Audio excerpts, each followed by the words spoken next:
The St. Louis Cardinals are in a tough spot as a franchise with aging stars on bad contracts, with still some time before the farm hits the majors.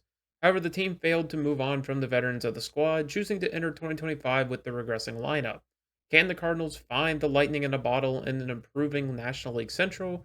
We'll cover everything and more in the 2025 Cardinals season preview. The front office clearly wasn't believing in this unit, committing to zero MLB contracts across the 2025 offseason, which is a little shameful regardless of where your roster is at, but especially when you take into account the team's inability to move off the aging stars. So now this is an offseason that has been spent in neutral.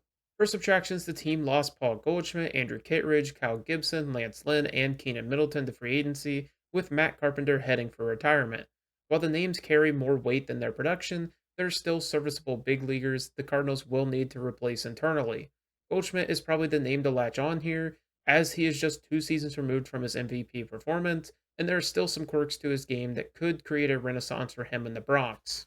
That leaves the current projected opening day roster is Ivan Herrera behind the dish, Wilson Contreras transitioning to first base, Nolan Gorman platooning with Thomas Sagasi at second, Mason Wynn at short, Nolan Arenado at third, Brendan Donovan in left, Lars Nootbaar in center, with Jordan Walker in right, and Alec Burleson platooning at the DH spot with Luke Baker. That leaves Pedro Pajes as a backup catcher and Michael Ciani as an additional outfielder.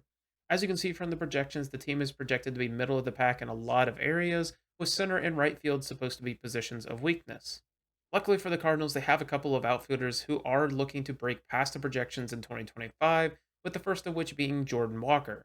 Walker showed some great signs during his rookie year of being that heralded prospect we once saw, posting a 787 OPS and 16 homers in 117 games played.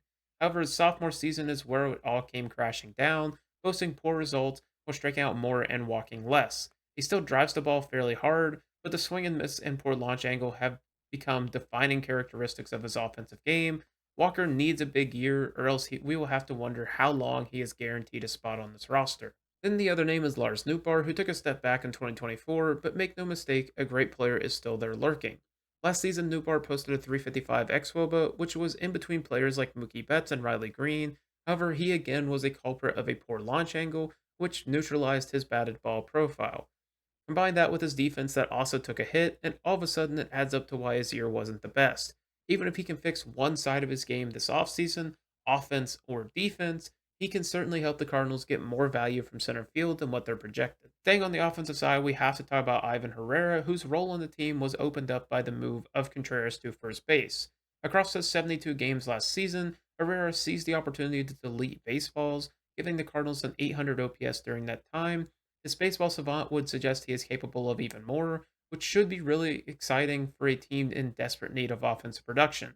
Defensively, he isn't atrocious either, actually being above average at blocks and framing, but lackluster in throwing out runners. All in all, Herrera is being asked and expected to step up in a big way in 2025. And then there's Andre Palante on the pitching side, who had a solid season last year, posting a 3.78 ERA.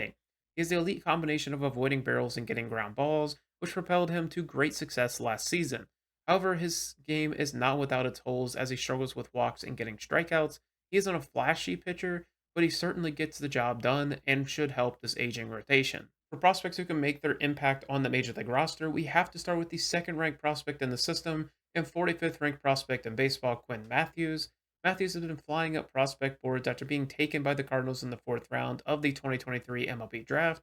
Last season was his first year of pro ball, and he managed to make it clear to AAA before stumbling.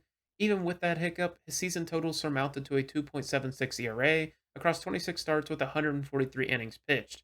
He has a plus fastball changeup and slider with plus control, and a curveball that still needs some work. The biggest change for Matthews was the uptick in velocity that allowed his stuff to play so much better.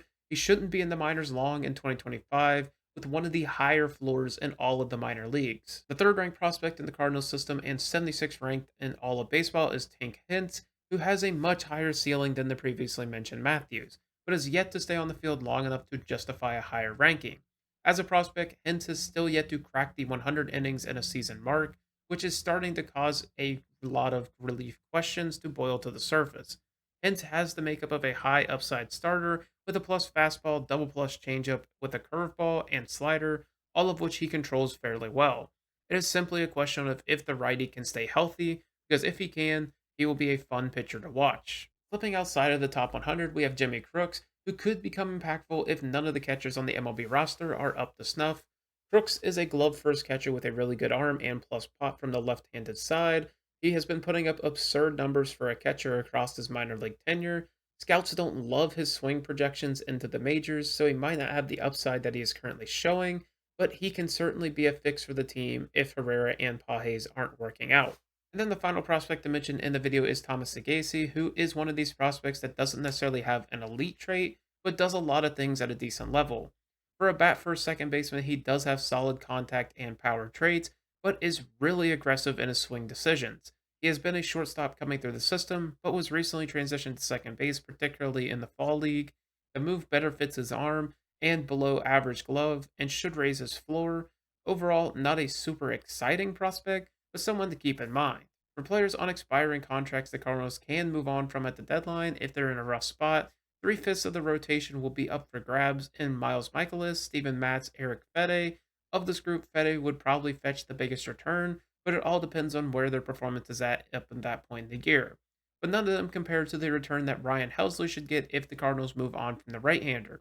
As one of the better closers in baseball, the Cardinals should make the most of the right-hander's services. For injuries, there is only one at the timing of this video, in the form of Zach Thompson, who strained his lat and should be able to return early on in the season.